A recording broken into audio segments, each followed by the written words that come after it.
director de la National Gallery de Londres, Gabriele Finaldi, a quien doy la bienvenida a nuestra centenaria institución.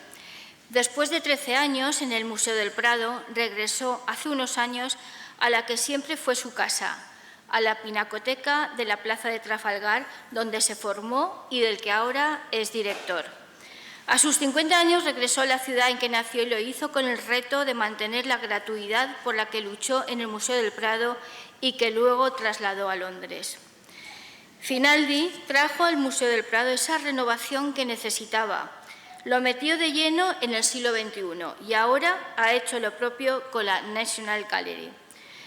Con su paso por Madrid, desde Madrid a Londres, cambió las hilanderas de Velázquez por la Venus del Espejo, pero hoy nos visita para hablarnos del pintor José de Rivera, uno de los pintores por excelencia que ha dejado nuestra tierra.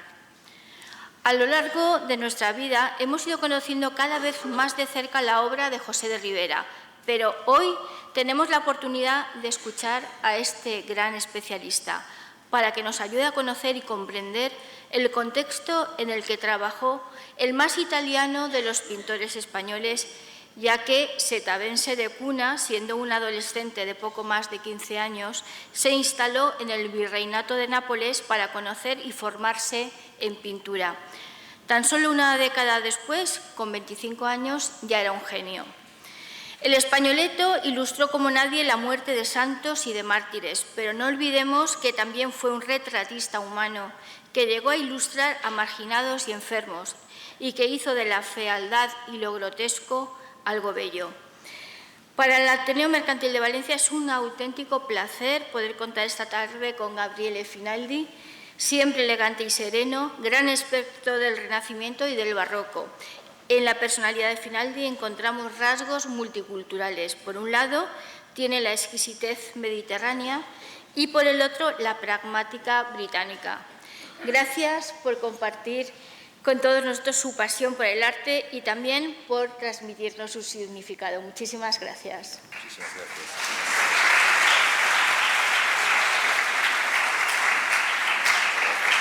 Tenemos el gran honor de tener al doctor Gabriele Finaldi, director de la National Gallery de Londres.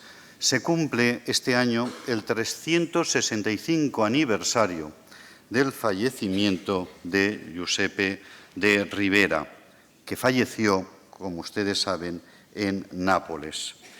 El doctor Finaldi es este tipo de hombres del que todo el mundo habla bien, tanto por su tema profesional como por lo que es su calidad como persona. Y nace en 1965 en la ciudad del Támesis, en Londres, y es allí donde realiza sus estudios, evidentemente, donde se licenciaría en la Universidad de Londres. Bueno, posteriormente realizaría su tesis doctoral sobre José de Rivera, el españoleto. Bien, ahondaríamos en un aspecto que, aunque no entre en el tema académico, nos va a desvelar la personalidad de nuestro conferenciante. Dos aspectos serían claves. El primero de ellos es que es el mayor, el primogénito de 8 hermanos, y eso imprime carácter. Y además es padre de 6 hijos, lo cual significa que desde el punto de vista afectivo, desde el punto de vista lo que puede ser familiar, pues tiene una sólida consistencia. Y el otro aspecto vendría marcado por sus ancestros, por sus padres. Por sus padres, puesto que el doctor Finaldi, que nace en Inglaterra, que nace en Londres, pues él tiene que vivir dentro de una sociedad multicultural. Sus padres, digamos, de procedencia, concretamente su padre mediterránea, de Nápoles, del sur, su madre angloeslava. Él es, digamos, la síntesis perfecta del mundo del norte de Europa con el sur de Europa. Ello configura, evidentemente, pues un carácter conciliador, un carácter creativo y, a la vez, un temperamento pragmático. Todo ello, evidentemente, es un cimiento sólido que luego, posteriormente, basado en lo que es su formación, su capacidad de trabajo, su esfuerzo, pues constituyen pues, la persona que hoy tenemos ante nosotros.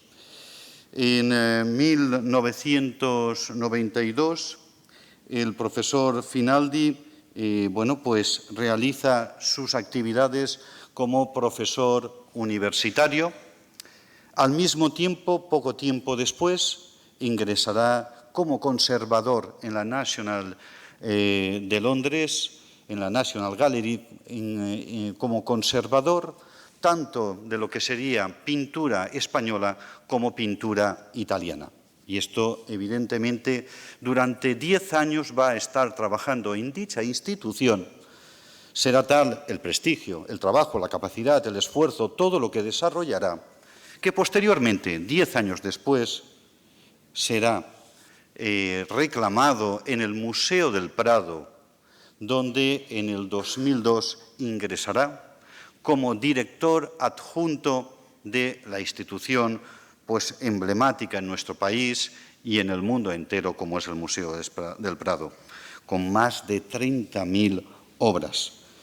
Pero no solo es que Finaldi entrara al Museo del Prado, sino que su huella, su impronta, el trabajo realizado ha sido realmente un trabajo destacable, tanto transmitido por el público en general como por los especialistas. En este tiempo pues, se produjo una modificación de la exposición permanente del Prado. Al mismo tiempo aparece la ley del Prado, donde hay modificaciones. El tema de lo que son las exposiciones itinerantes cambia también. Se crea la Escuela del Casón del Buen Retiro. Bueno, toda una serie de aportaciones que no es de sorprender que cuando a Finaldi pues, le reclaman desde Gran Bretaña en el 2015, él está 13 años en el Museo del Prado, pues la despedida que tuvo fue realmente emotiva, donde las palabras de alabanza, la huella que había dejado fue realmente espectacular.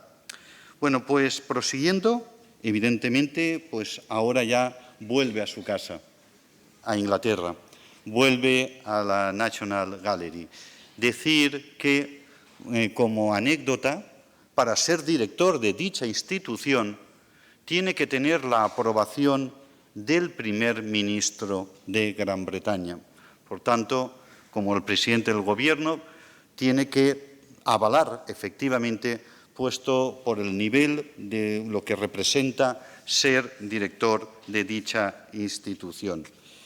Bueno, pues decir que el profesor Finaldi es una persona, como estamos diciendo, realmente pues interesantísimo desde todos los puntos de vista.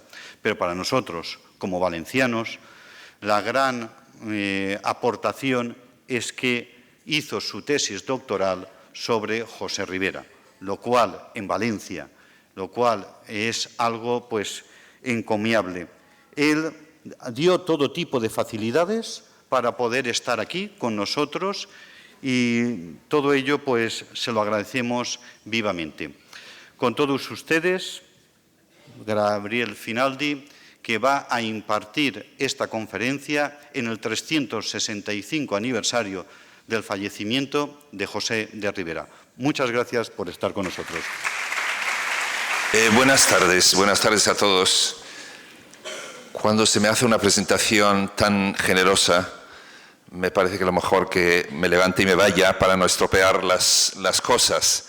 Agradezco enormemente esta presentación, agradezco la invitación que se me ha hecho a dar esta conferencia, agradezco la acogida de la presidenta de la Junta, de don Vicente Gomar también, y de un público tan amplio, tan joven en esta platea baja y más joven todavía arriba.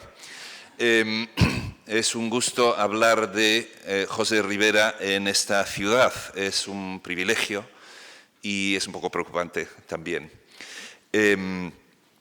Estoy en Valencia porque se me invitó a formar parte de un tribunal de una tesis doctoral, cosa que he podido hacer esta mañana y lo he hecho con mucho gusto en la Universidad Católica de Valencia, y quisiera volver a dar la enhorabuena al el que esta mañana fue un doctorando y hoy es el doctor Ignacio Arroyo Núñez, que lo tenemos en primera fila. Y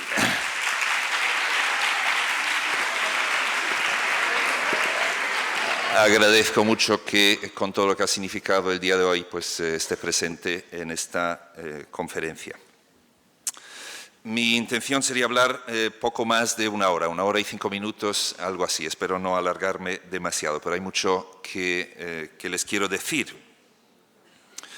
Yo empecé, como habéis escuchado, como han escuchado, la tesis sobre José de Rivera a finales de los años 80 y tardé 6 años en terminarla.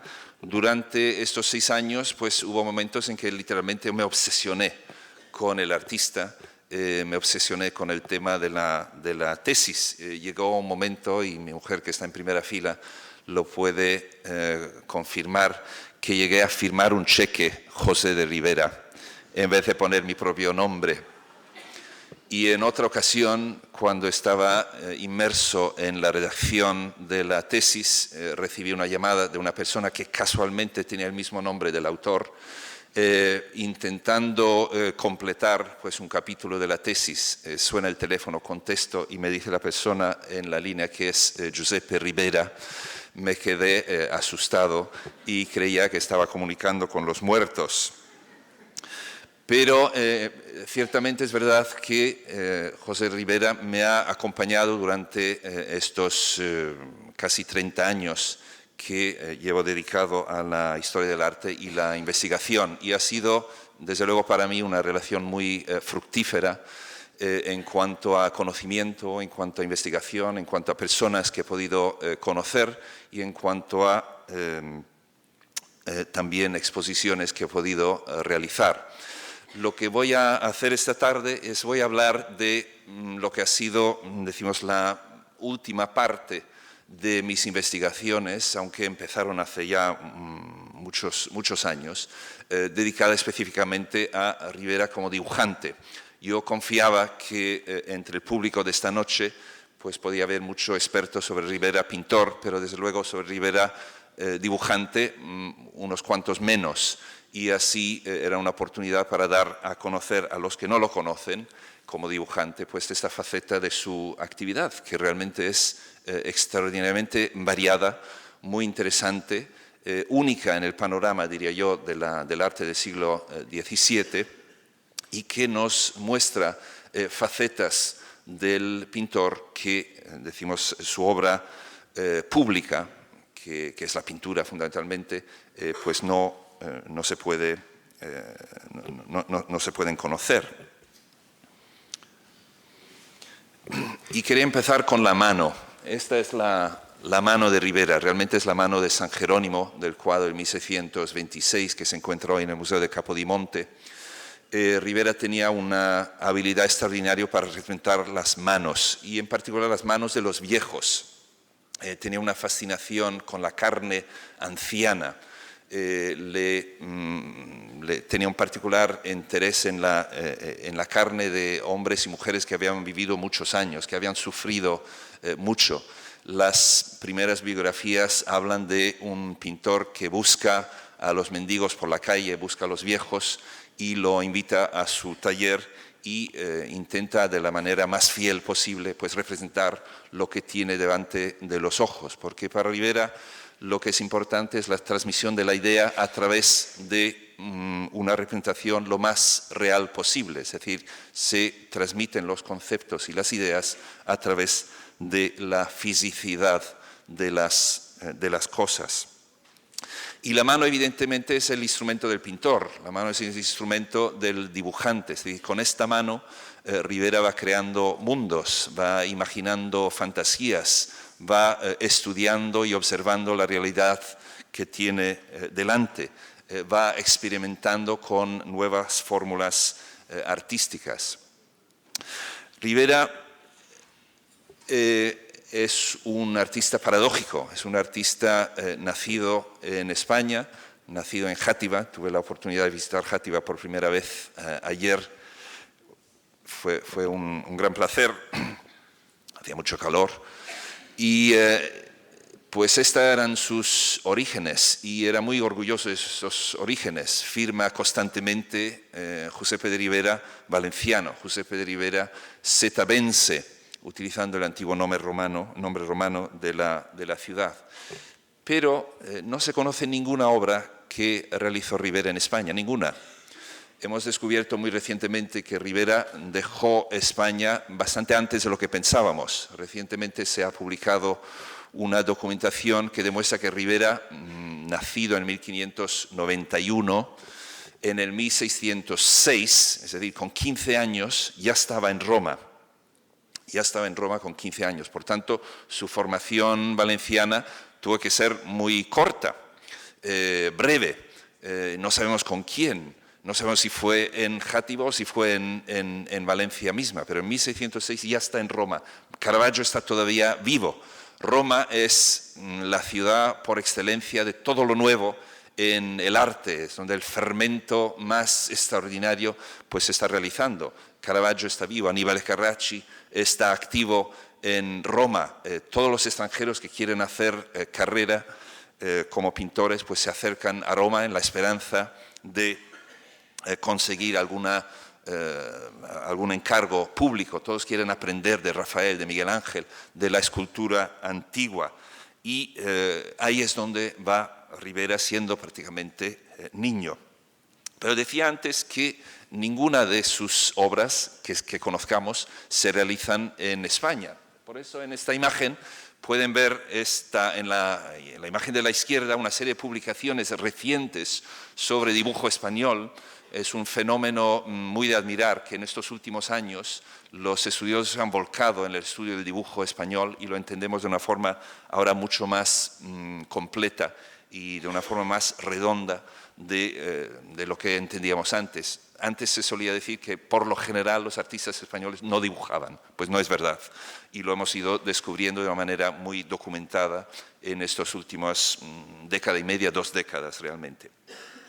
Curiosamente, en estos catálogos y estos libros dedicados al dibujo español, cada uno de ellos tiene un Rivera en el frontispicio, en la cubierta.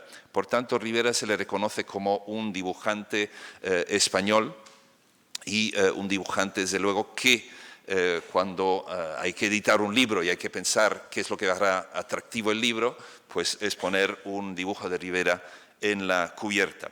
La imagen de la derecha es la publicación que acompañó la exposición que se celebró en el Prado hace un año aproximadamente.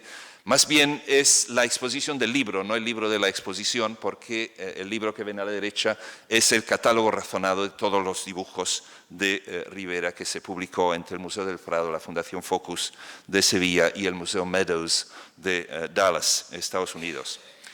Quiero hacer un poco de historia brevemente, son personajes que a lo mejor alguno conoce. August Mayer, alemán judío que murió en los campos, pues August Mayer se dedicó al estudio del arte español y en el 1908 publica una monografía sobre Rivera donde da un primer listado, un primer intento de catalogación de los dibujos de Rivera. Incluye 12 dibujos, 12. Y estos dibujos son los 6 que se ven aquí, que hoy en día reconocemos efectivamente como de mano del autor, y otros 6, falta uno aquí, estos son 5 de los 12 que él atribuía, él reconocía como de autoría de Rivera, pero que hoy en día pues no aceptamos. Es decir, un corpus mínimo, pequeñito, de unas 12 obras, de los cuales la mitad hoy en día ya no aceptamos como obra de Rivera. Es decir, el conocimiento va avanzando, el entendimiento de qué es y cómo es un dibujo de Rivera pues va mejorando, y gracias a esto se va, por una parte, limpiando la obra del autor, dejándola más pura, las obras que realmente se pueden atribuir, que se pueden reconocer como de mano del pintor, y naturalmente otros que se van quitando, se van apartando del corpus de su obra. Algunos de estos dibujos lo veremos un poco más tarde.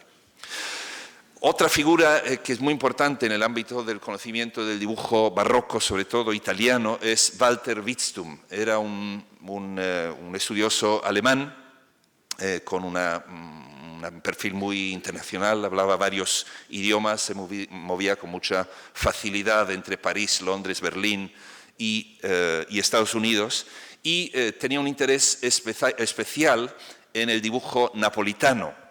Yo he dicho que Rivera se trasladó a Roma en el 1606, pero en 1616, 10 años después, se traslada a Nápoles, como hemos escuchado antes, y se queda en Nápoles hasta el final de sus días, hasta el 1652. Por tanto, su carrera entera se realiza en Italia y la mayor parte de su carrera se realiza en Nápoles. Pues Walter Witstum tenía un gran interés en el dibujo napolitano, y en los años 60, finales de los años 60, empieza a trabajar los fondos napolitanos de los Uffizi de Florencia y del Instituto Nacional de la Gráfica, que se encuentra en Roma. Y ahí va, ampliando este pequeño corpus de dibujos de Rivera, y vamos conociendo más la actividad del pintor. Y esto es uno de los dibujos que él publica de este fondo, que seguramente, llegó al Instituto Nacional de la Gráfica a través de una serie de traspasos de propiedad, pero fue un dossier, un grupo de dibujos que llegaron juntos, probablemente del mismo taller del artista. Y aquí vemos pues el Apolo y Marcias. Eso se pudo atribuir con facilidad a Rivera porque corresponde con el cuadro que se encuentra hoy en el Museo de Capodimonte, un cuadro fechado en 1637. Poder relacionar un dibujo con una pintura fechada es muy útil porque ya se puede poner un punto en claro y se puede decir, mira, Rivera en 1637 dibujaba así, y alrededor de este dibujo podemos ir creando una constelación de otros dibujos parecidos en estilo, y así dando a conocer mejor el artista. Es curioso porque es un dibujo pequeño, mucho más pequeño que el cuadro, evidentemente. El cuadro es tamaño natural, las figuras, pero el dibujo es un esbozo, seguramente de pocos minutos, no hecho delante de lo natural, seguramente sacado directamente de la cabeza, con una pluma y tinta, hecho con mucha rapidez y mucha soltura. Veis la figura de Marcias, que luego se convertirá en el hombre mitológico, es decir, parte animal, parte humano, mientras que en el dibujo es solamente un hombre. Por tanto, cambios interesantes que suceden entre, este dibujo de primera idea y la obra tal y como la realizará en pintura seguramente posteriormente. De hecho, De Dominici, que es uno de los biógrafos de Rivera, dice que Rivera solía, estamos hablando de 1740, es decir, bastante después, pero recogiendo historias que se contaban los artistas y que traspasaban de una generación a otra entre los talleres napolitanos. Rivera solía por la noche ponerse a dibujar lo que al día siguiente quería pintar. Entonces dibujaba fundamentalmente de la imaginación, o en muchos casos dibujaba de la imaginación, y al día siguiente a lo mejor posaba el modelo según lo que quería pintar, pero la idea ya la había tenido y ya la había plasmado en un dibujo preparatorio. Entre este grupo de dibujos que se encuentra en el Instituto Nazionale per la Grafica en Roma, pues se encuentra varios dibujos preparatorios para obras de mediados de los años 30. Los años 30 para Rivera fueron los años gloriosos, el momento en que, decimos, su creatividad estaba en su máximo momento. Y aquí otra vez podemos hacer una combinación entre el dibujo preparatorio y la obra acabada. En este caso, una de sus obras más grandes y más importantes, que es la Gran Inmaculada de Salamanca. Esto fue un encargo del virrey de Nápoles. Como hemos escuchado antes, Nápoles estaba bajo el dominio de la corona española y se regentaba por unos virreyes que venían elegidos en Madrid, y solían pasar un periodo de 3, 4, 5 años en Nápoles. Y muchos de ellos aprovechaban para encargar obras para sus propias colecciones y encargaban obras también para el rey. Es el periodo de Felipe IV. Felipe IV es el rey de Velázquez, es el rey que tiene una pasión auténtica y profunda por la pintura. Y Felipe IV amaba sobre todo 3 pintores viventes, Velázquez, Rubens y Rivera. Cuando Felipe IV muere en el 1665, tiene más de 50 obras de Rivera en su colección, más de 50. Esta obra en concreto, como decía, era para un virrey, que era el conde de Monterrey, que crea una fundación en Salamanca, y ahí se encuentra pues, el gran cuadro que vemos a la derecha.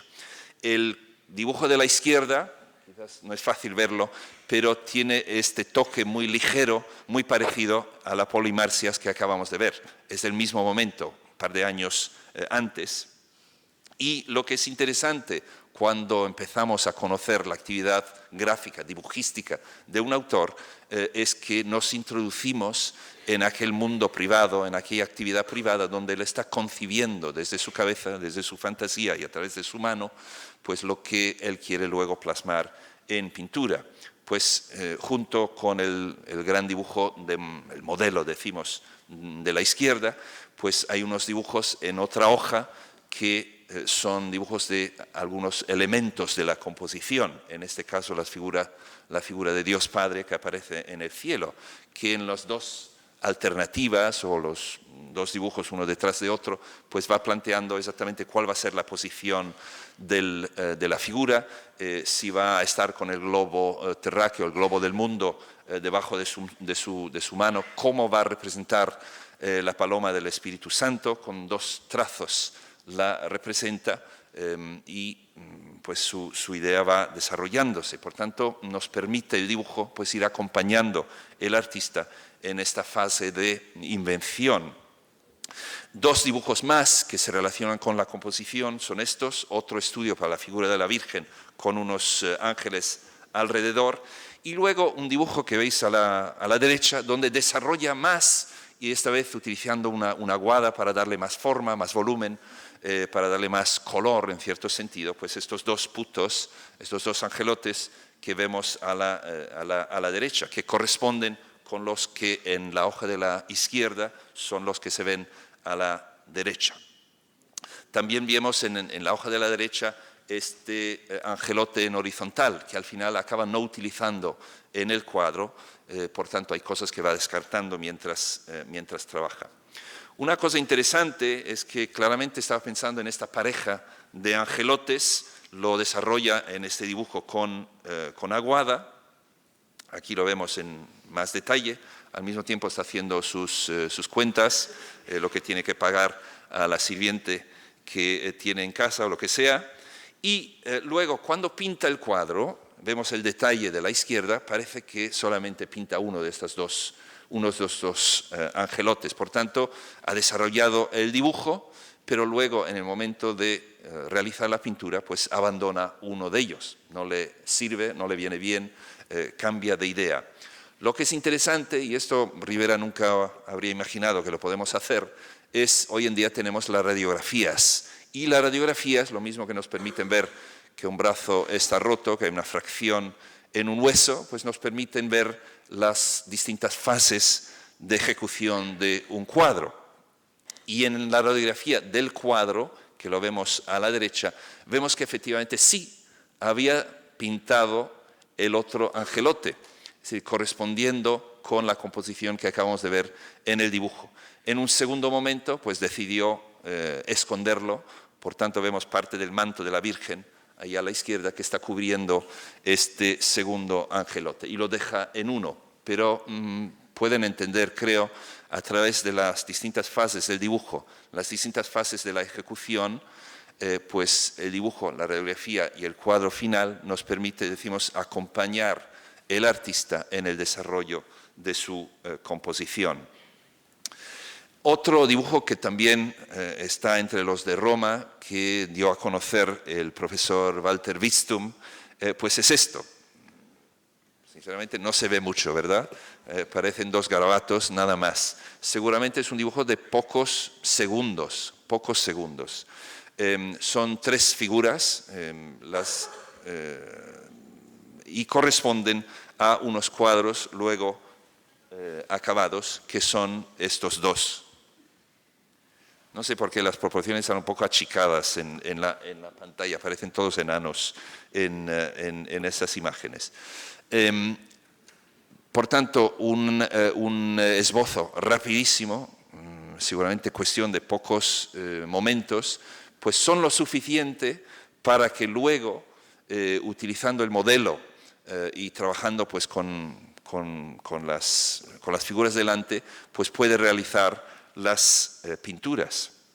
Y lo que es interesante también es que Ribera parece utilizar un canon de proporciones para sus dibujos, más bien alargado. Luego, cuando pasa a hacer el cuadro, pues en cierto sentido rectifica o cambia el canon y son menos cabezas cuando pinta respecto a cuando dibuja.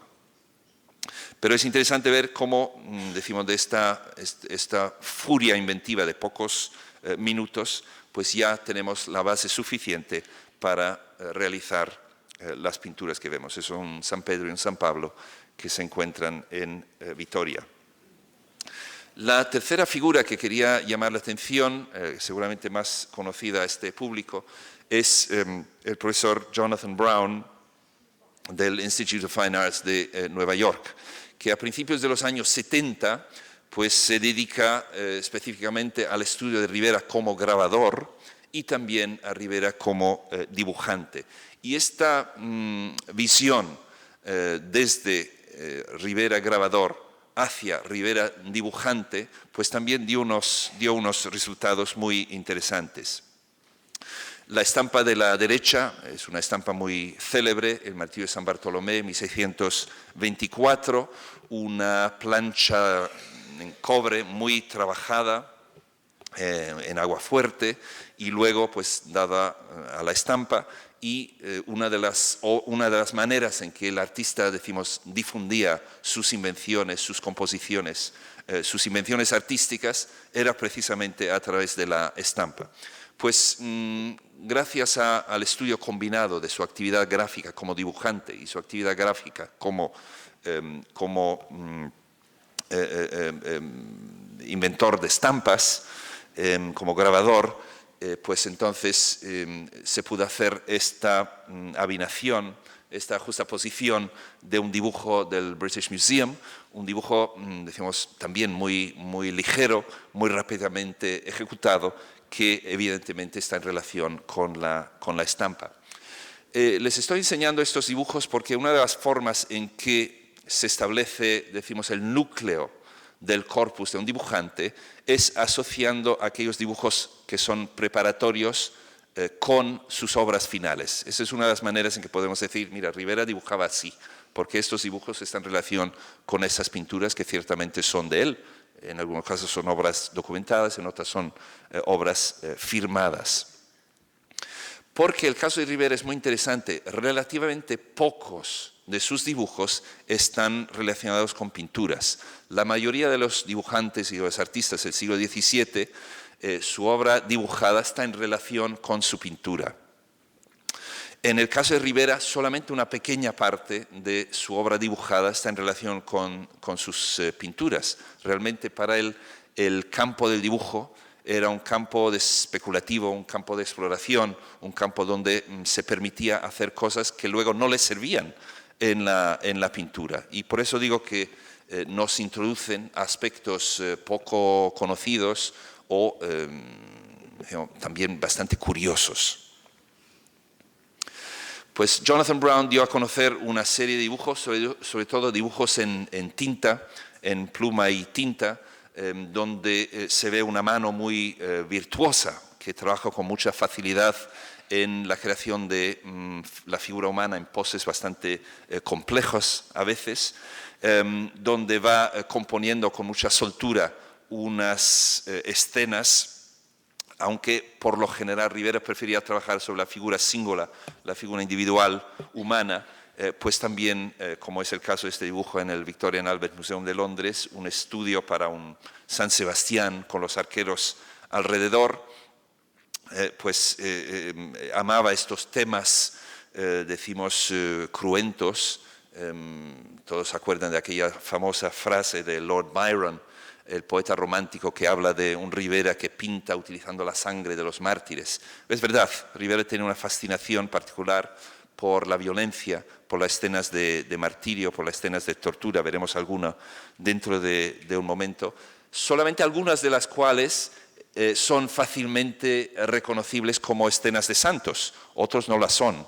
Y muchas de ellas no sirvieron específicamente para, decimos, desarrollar una idea que luego daría lugar a una pintura. Es decir, son obras en muchos casos independientes.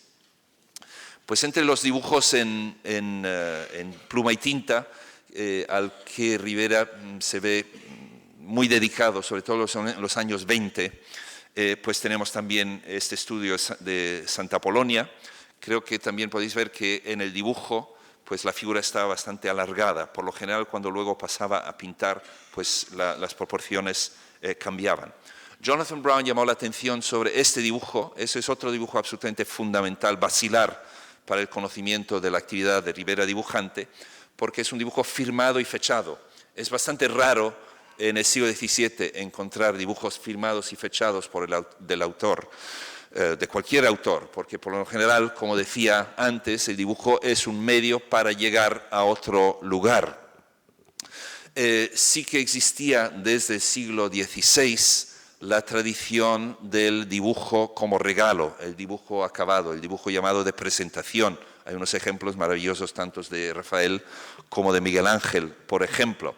Y Rivera pues se asocia también a esta tradición. Y hay un pequeño grupo de dibujos muy acabados que seguramente se hicieron, decimos, como obras en sí mismas, posiblemente como regalos o posiblemente hasta para la venta.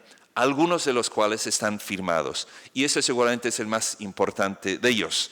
Un santo ermitaño, se suele identificar como San Alberto, no tiene una enorme importancia, pero lo importante es que vemos la firma que todos pueden reconocer porque seguramente han visto muchos cuadros de Rivera, la firma es igual, es idéntica, Giuseppe de Rivera, y la fecha 1626. Por tanto, ya vamos, decimos, marcando unos puntos firmes dentro de lo que es el arco de la carrera de José Rivera.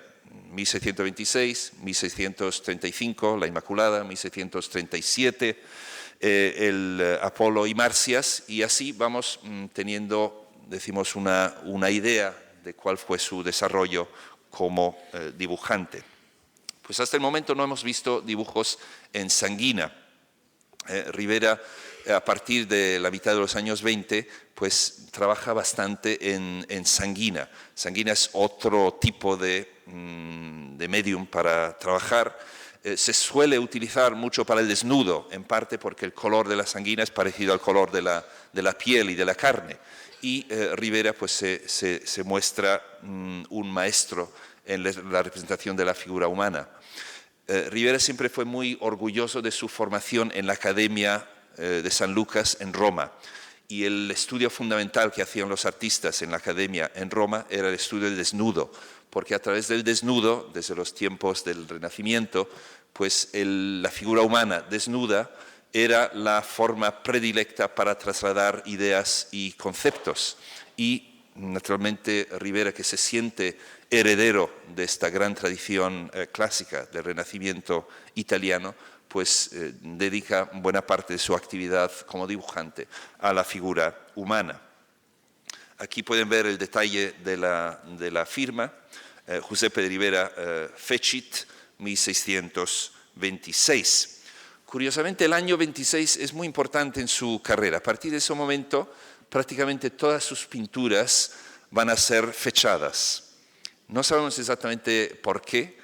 Hemos intentado especular sobre por qué el 26 es un año tan importante. Pues es el año en que nace su primer hijo, puede tener algo que ver. Es el año en que es nombrado caballero de la Orden de Cristo en Roma, por tanto es un reconocimiento muy significativo de su actividad como artista, y a partir de este momento pues va firmando y fechando prácticamente todas sus pinturas, no sus dibujos, sus pinturas.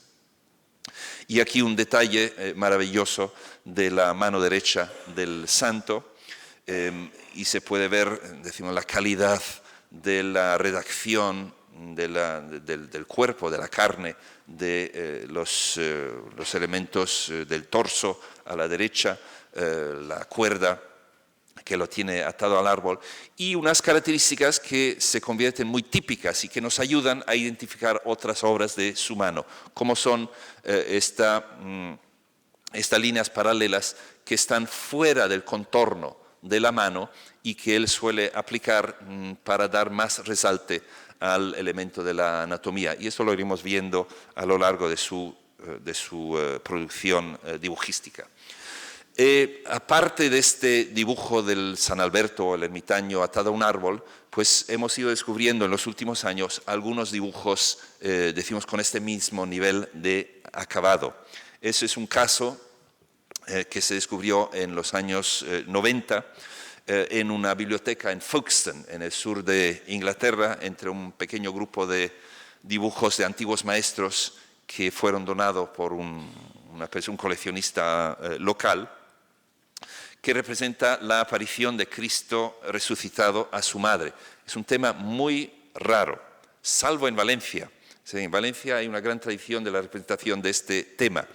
Y hemos querido pensar que posiblemente Ribera Valenciano pues redacta esta versión en sanguina del tema, posiblemente para otro coleccionista, otro amante del arte valenciano que se encuentra también en Nápoles. Nápoles está llena de españoles porque están los soldados, están los administradores, están los nobles que están en la corte. Es decir, la presencia española es muy poderosa en Nápoles, y luego los españoles se van casando con los napolitanos y se forma el napolitano híbrido. Pero, decimos, el coleccionismo de los españoles de la obra de Ribera es muy importante. Ahí había un vínculo y una relación que era evidente. Ribera nunca llegó a hablar italiano muy bien. ¿Esto cómo lo puedo saber? Porque existen unas cartas suyas donde está intentando escribir en italiano.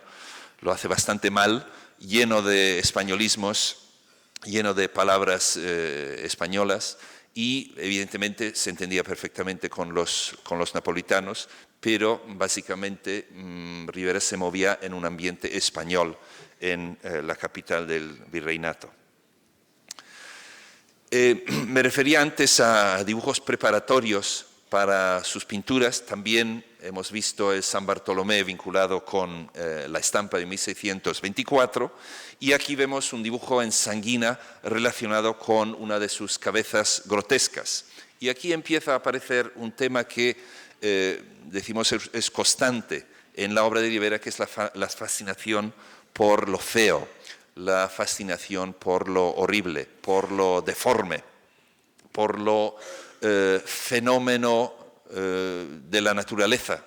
Cuando Ribera llega a pintar la mujer barbuda, que se encuentra hoy en el Museo del Prado, pues lo dibuja porque es un fenómeno de la naturaleza y quiere hacer una representación la más fiel posible de lo que se considera una especie de monstruosidad en la naturaleza. Y este interés por lo curioso y lo deforme pues es una característica muy particular de Ribera, y es una característica que creo que lo hace también muy moderno, y es un artista que sigue, decimos, interesando decimos, a la sensibilidad artística moderno, también por esta fascinación por lo verdadero, por lo feo, por lo deforme.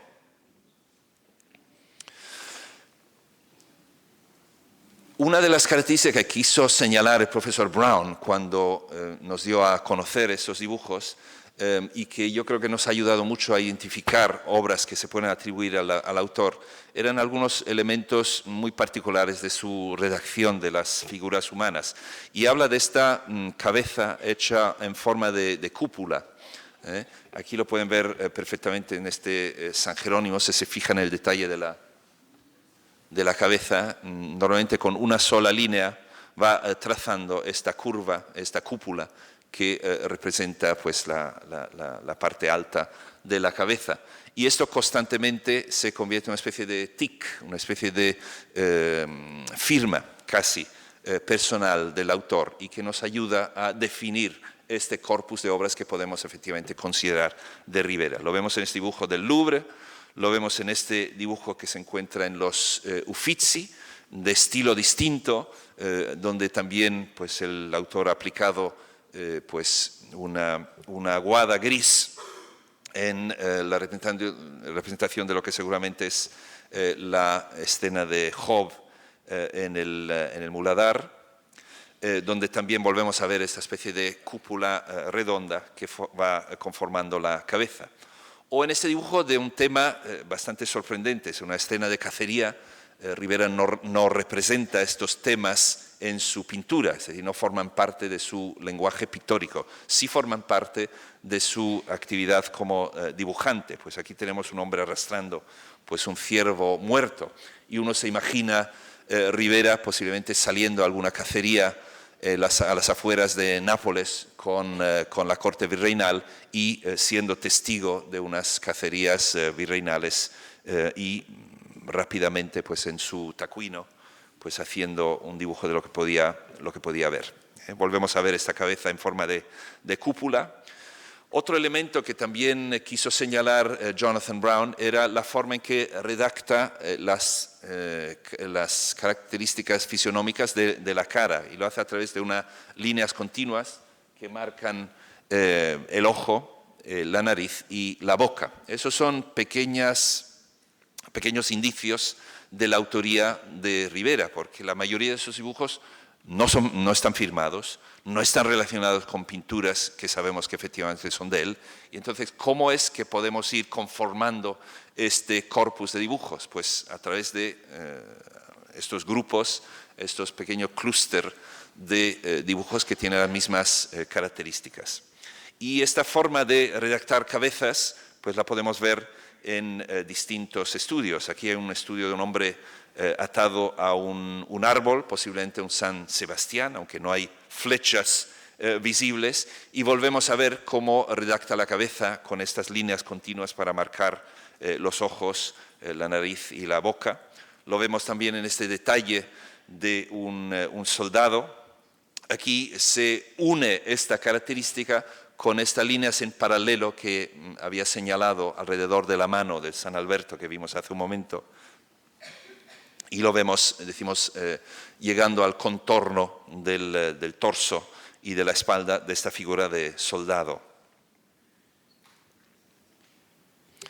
Aquí volvemos a ver esta cabeza, decimos, en forma de cúpula y también, sobre todo en los luchadores de la izquierda, en aquella figurita de la cual vemos la cara, donde otra vez volvemos a ver esta especie de líneas llorantes, se podría decir, que van conformando la fisonomía de la cara. Otra característica interesante es la forma en que Ribera representa los pies. Esta forma de ir conformando el corpus de un autor es bastante antigua, desde los orígenes del estudio de los artistas. Cuando se intenta hacer un catálogo de un artista, pues se agrupan una serie de obras que tienen características parecidas. Algunas de esas características pues, se llaman características morellianas, decimos en honor de Giovanni Morelli, que fue un historiador del siglo XIX que hizo la observación que cuando los artistas pintan o dibujan, pues hay ciertas características que son constantes. Por ejemplo, la forma en que un artista representa la oreja, o la forma en que un pintor dibuja las uñas, o pinta las uñas, pues estas van a ser constantes en su obra, a pesar de que su estilo pueda ir cambiando de una década a otra.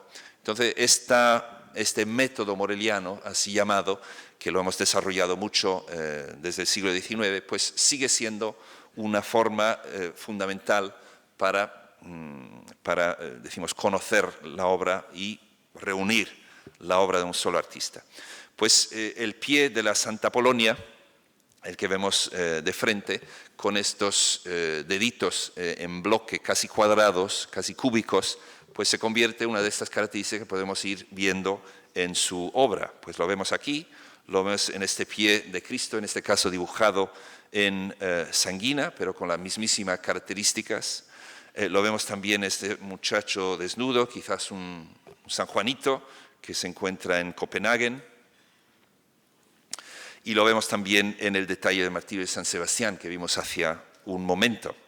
Otra característica son estos dedos muy alargados. Aquí lo ven perfectamente en la figura de San Sebastián. Lo ven también en ese otro hombre atado a un árbol. Lo ven también en la crucifixión de San Pedro. Esto ya es un dibujo bastante más trabajado, más acabado, es un dibujo más grande.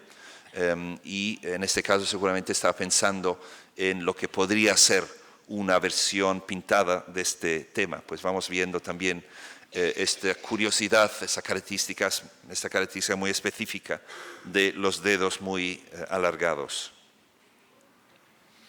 Otro elemento que nos ha ayudado a ir conformando el corpus de Rivera es que en cierto momento pues, hace unas líneas que son casi como descargas eléctricas, que no necesariamente sirven para definir formas, sino que dan vivacidad a la imagen, al dibujo. Y en el caso de este dibujo, un hombre con bocios, lo ven completo a la derecha, y a la izquierda, en la zona debajo de los bocios, pues esta especie de descarga eléctrica que se convierte también en una característica del autor. Es el caso también en este curiosísimo dibujo de una cabeza con figuritas de hombres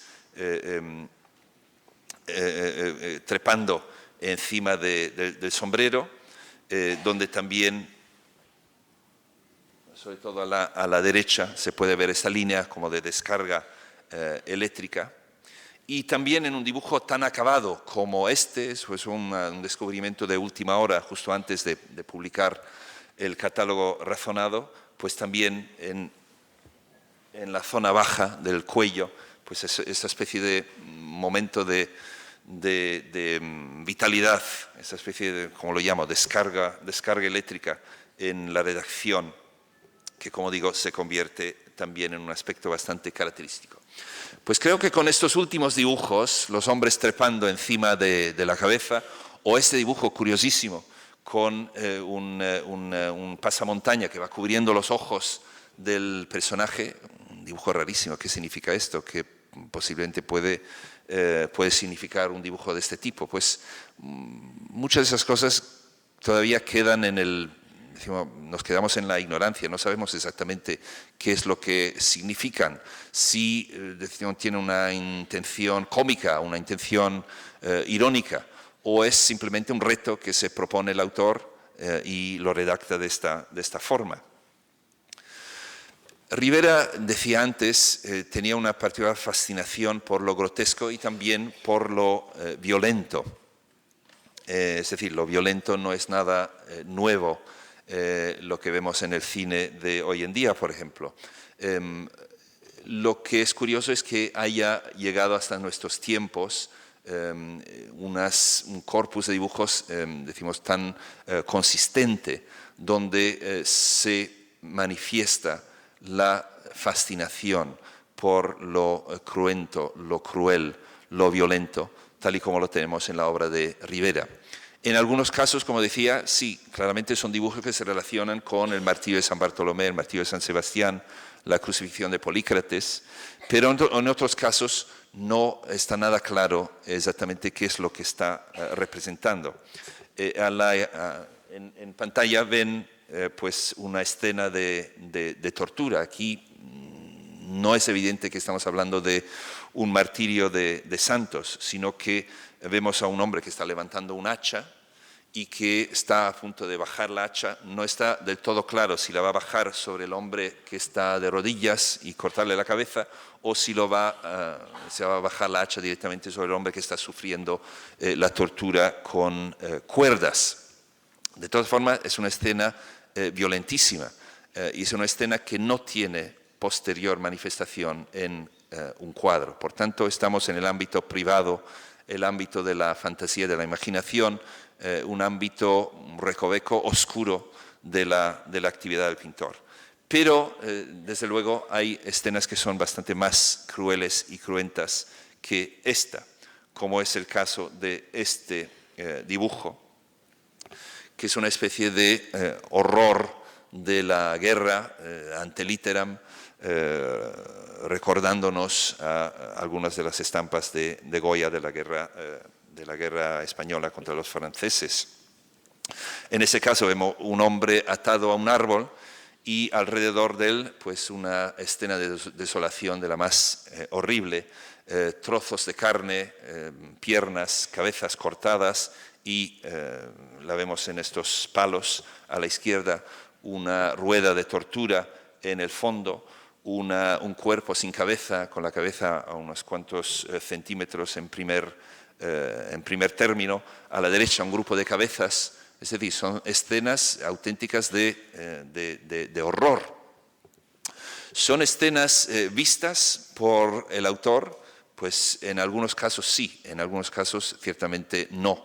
Son obras que salen de la invención, que salen de la mente, que salen de la cabeza del artista y donde va explorando, como decía, esta especie de recovecos oscuros del comportamiento humano en su faceta más brutal y violenta. En otros casos, claramente son cosas que Rivera pudo percibir en la ciudad. Hay distintas descripciones de visitantes extranjeros que están en Nápoles en el siglo XVII y hablan de las torturas que se realizaban en la calle. Es decir, en las cortes religiosas, las cortes de las iglesias y las cortes civiles, pues había una serie de castigos y torturas que se realizaban en público, servían también como ejemplo a los ciudadanos y evidentemente Rivera estaba muy interesado en estas escenas. Es el caso de esta escena de la Inquisición, vemos un monje corpulento sentado en la mesa y otra figura, algún tipo de legal, que le está haciendo pues un interrogatorio a este hombre que está colgado. Los brazos están totalmente descolocados y si miráis con atención, pues está defecando, ha perdido control de sus funciones biológicas y pues está defecando en el suelo. Es decir, Rivera no está haciendo ningún tipo de censura aquí, sino que está representando algo que ha visto en las calles de Nápoles.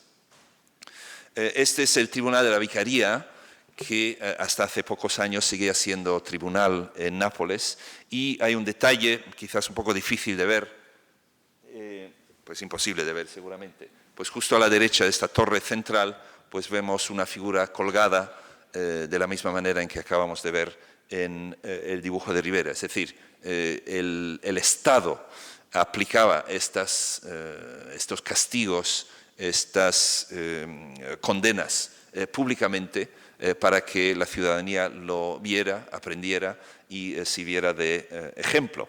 Y decía que algunos de los visitantes a Nápoles se quedaban sorprendidos por la violencia que se podía ver en las calles, una violencia escenificada, una violencia controlada por el Estado.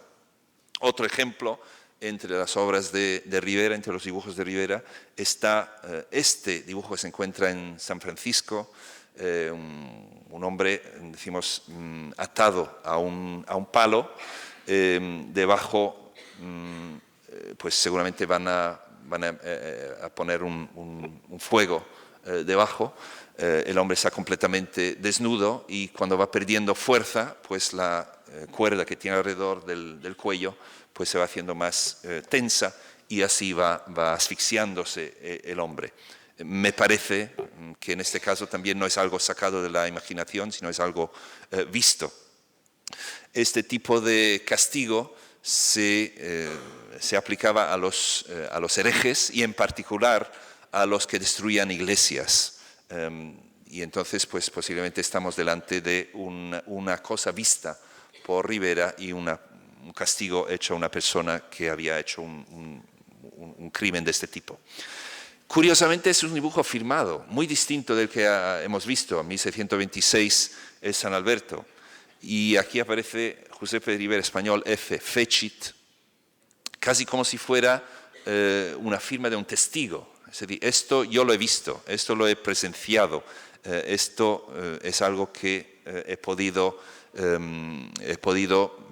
decimos, redactar, dibujando, porque lo he visto con mis propios ojos. No sé si hay que interpretarlo como, decimos, una crítica a los poderes, así sería interesante plantear ese tipo de interpretación. Rivera, desde luego, estaba muy implicado con los poderes en Nápoles, era empleado de la corte virreinal, tiene una relación muy cercana con los virreyes mismos, tenía muchos amigos entre la soldadesca española en Nápoles, es decir, desde luego Rivera se asociaba con los que mandaban en Nápoles. Podemos ver en Rivera una figura que, decimos, se permitía criticar los poderes en Nápoles. Pues es difícil saberlo, no tenemos suficientes datos para planteárnoslo, pero desde luego miraba a veces, como quizás es el caso aquí, con un ojo desapasionado lo que veía delante de sus ojos. Todo lo que era la violencia controlada por el Estado, pues también le servían de alguna manera cuando se tenía que plantear las historias y cuando tenía que plantearse las escenas de violencia, como es el caso de la crucifixión de San Pedro. Este dibujo quería señalarlo porque decía que suelen ser los dibujos muy acabados los que el autor suele firmar. Pero no siempre es así. En este caso vemos que varias veces va redactando la J de Giuseppe y en la parte baja vemos el monograma del pintor JR con una pequeña A, Giuseppe Rivera. Es decir, casi como si estuviera como un niño practicando su firma en esta hoja. Y luego, para limpiar la pluma de tinta, pues hace esta letra en estilo gótico, por ejemplo, o en la esquina inferior derecha, pues dibuja esta especie de pequeño escorpión, casi como si fuera un pequeño juego dentro de la hoja. Algún otro dibujo también está firmado, es el caso de este dibujo en Dresden, es un San Jerónimo el León, y a la derecha, en bajo, vemos la firma del autor. También este dibujo de un santo ermitaño, un eremita en oración, pues en la parte alta a la derecha, creo que es difícil verlo de donde están sentados, pero aparece las letras de la primera parte de su nombre. Casi todos estos dibujos han sido cortados, reducidos, pegados en álbumes, etc. Entonces casi ningún dibujo de Rivera, quizás ninguno de los 160 y pico dibujos que hoy conocemos, tiene sus dimensiones originales. Todo han sido recortado, reducido, hecho más pequeño. Pero en ese caso era un dibujo firmado y en el momento en que se cortó la hoja, pues se cortó también parte del nombre.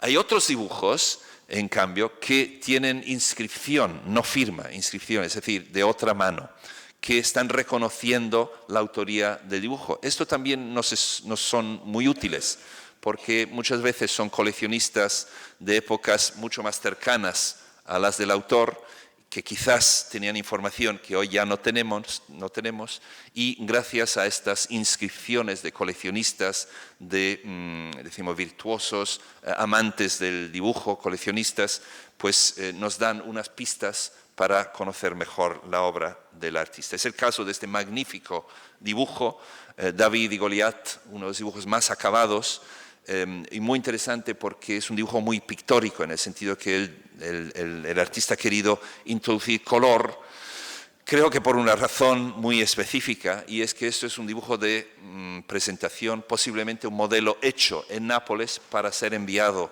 a Madrid y ser aprobado quizás por el rey mismo o por el conde duque de Olivares, para que luego se realice el cuadro, se redacte el cuadro, y el cuadro pues acabaría en la colección real en Madrid. Por tanto, es un dibujo grande, muy acabado, y tiene esta inscripción que dice de quién es, dice de Giuseppe de Ribera, el Españoleto.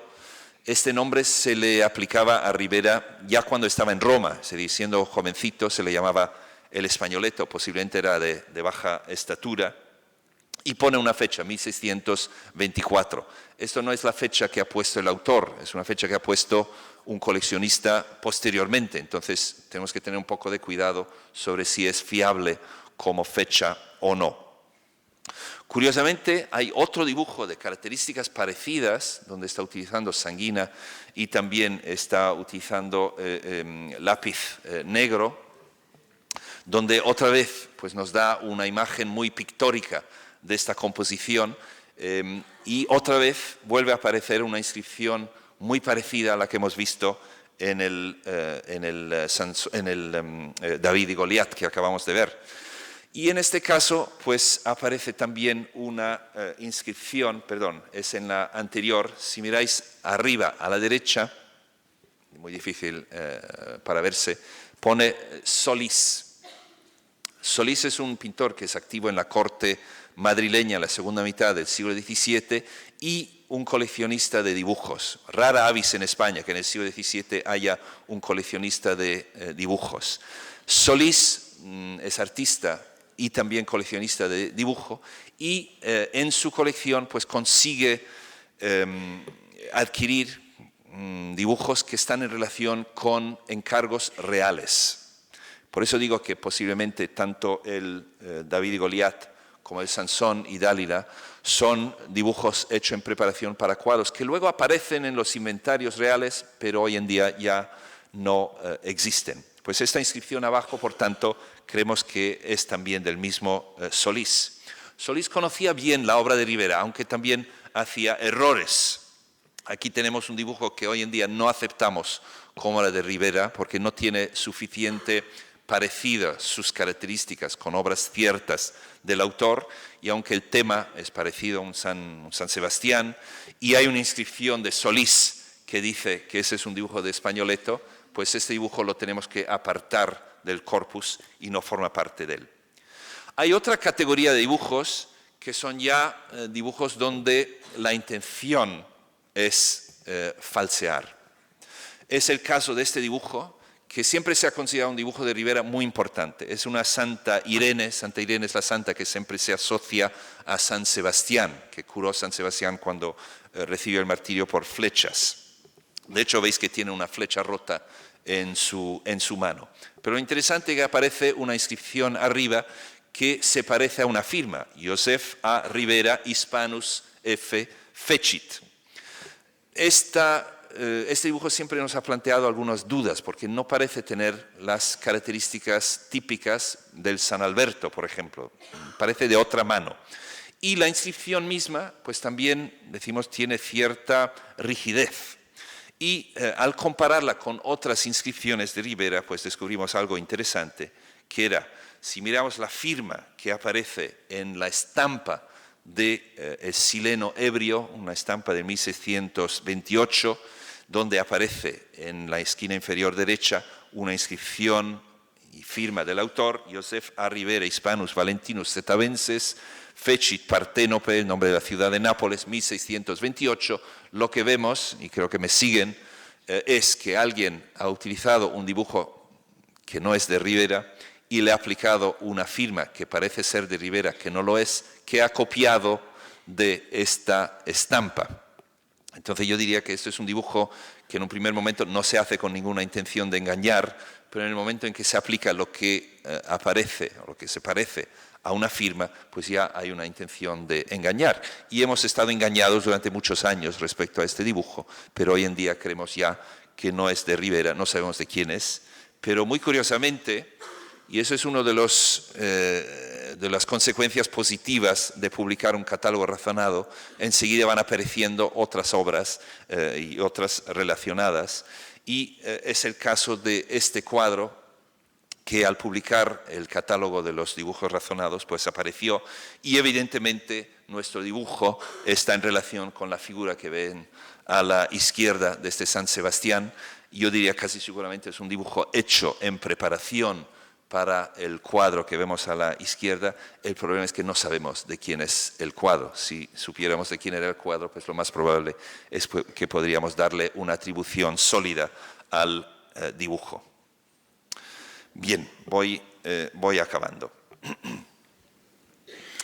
Entre los dibujos de Rivera hay dibujos que son, en cierto sentido, curiosidades. Uno de ellos es este dibujo que se encuentra en el Metropolitan de Nueva York, que representa un murciélago, 2 orejas y una inscripción en un rollo que aparece entre las garras del murciélago, que dice Fulget semper virtus, la virtud siempre refulge, que es una cita de Horacio.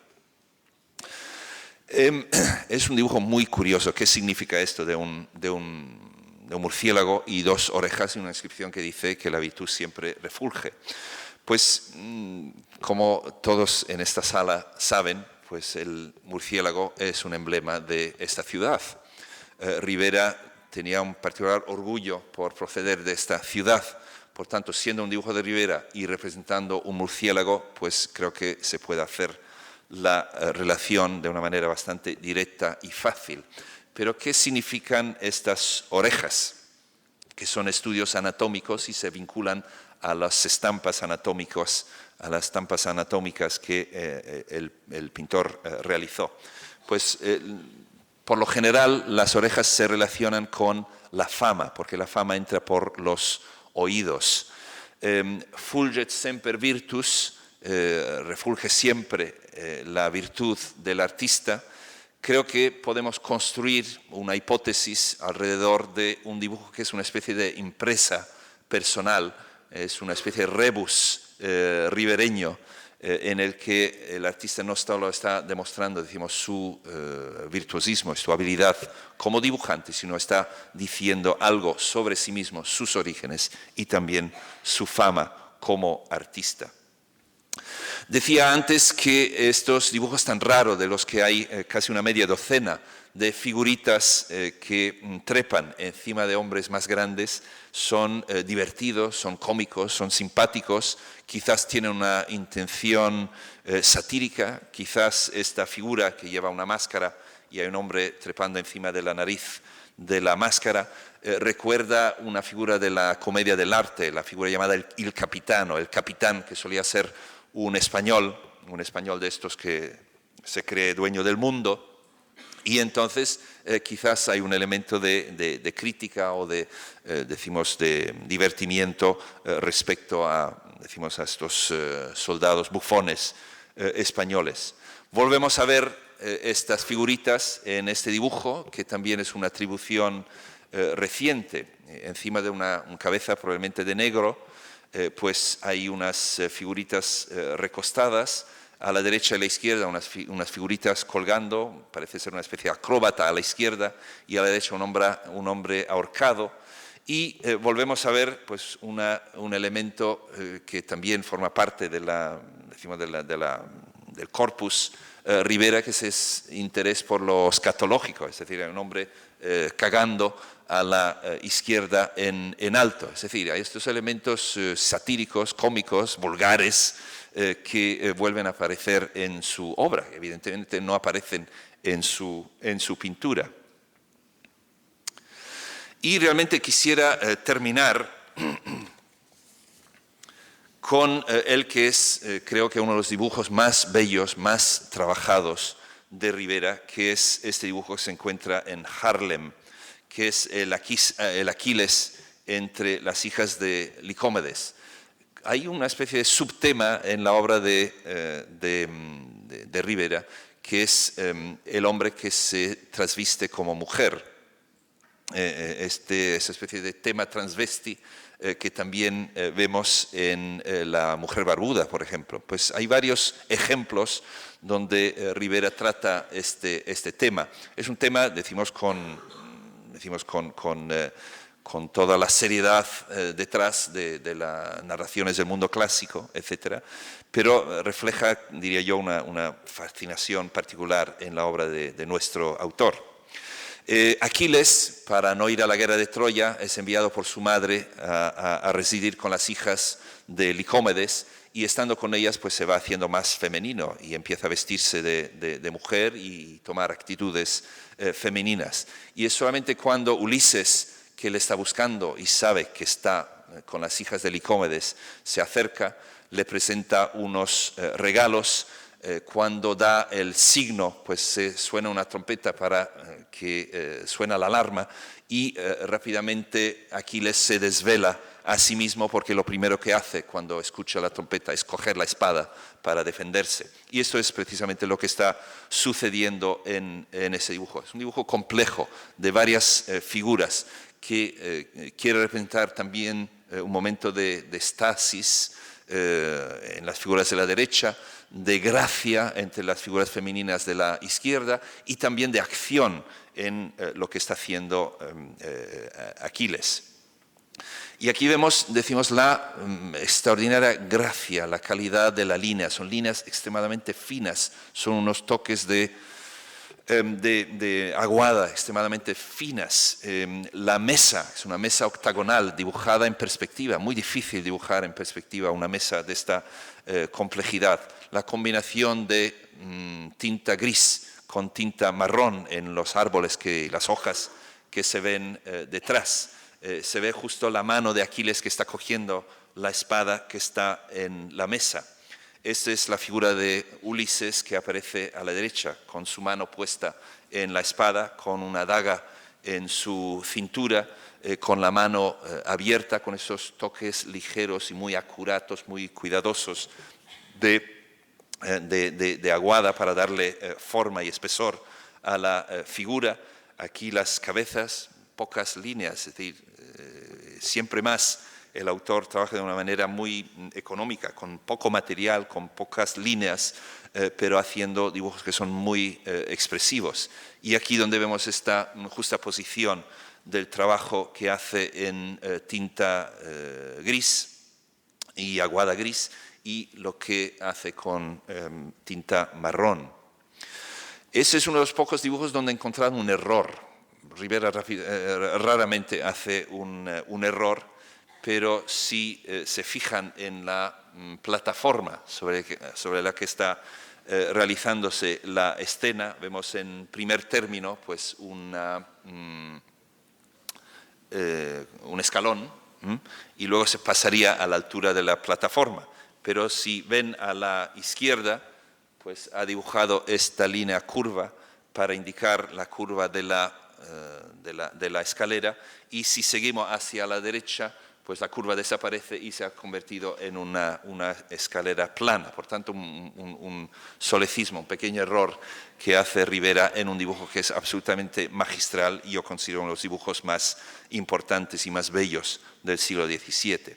Y termino ya el último dibujo con este, que probablemente sea el último dibujo que realiza Rivera. Rivera tiene una enfermedad hacia el final de su carrera, no sabemos exactamente qué es la que fue, pero en varias cartas que dirige al prior de la Cartuja de Nápoles, dice que no ha podido terminar una obra porque había estado muy enfermo y que esperaba poder completar las obras que le debía a los cartujos. Se le temblaba la mano, ya no tenía la seguridad en la redacción de las líneas que tenía antes. Y por eso me parece que este dibujo es un dibujo que nos acerca a la persona al Rivera anciano, al Rivera que está teniendo dificultad en mantener firme la pluma. Y vemos que la línea no es segura, se va autocorrigiendo, va cancelando algunas de las versiones de la figura de la Virgen en esta adoración de los pastores y redactándola de una manera distinta.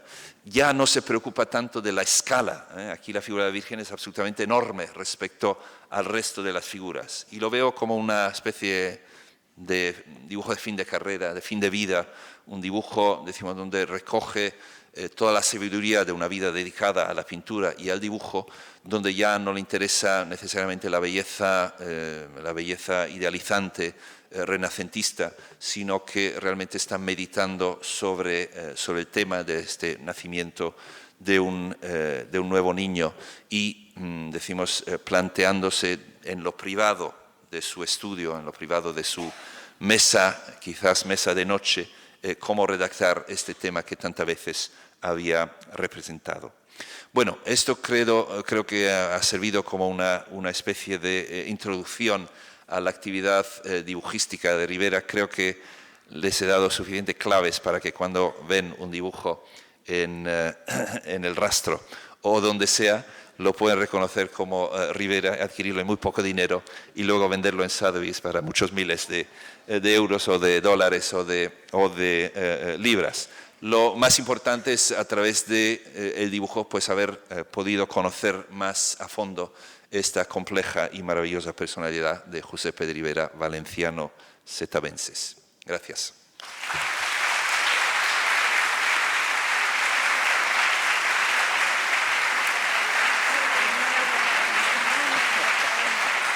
No sé si lo veía desde ahí. Sí, te quería decir que yo soy napolitana.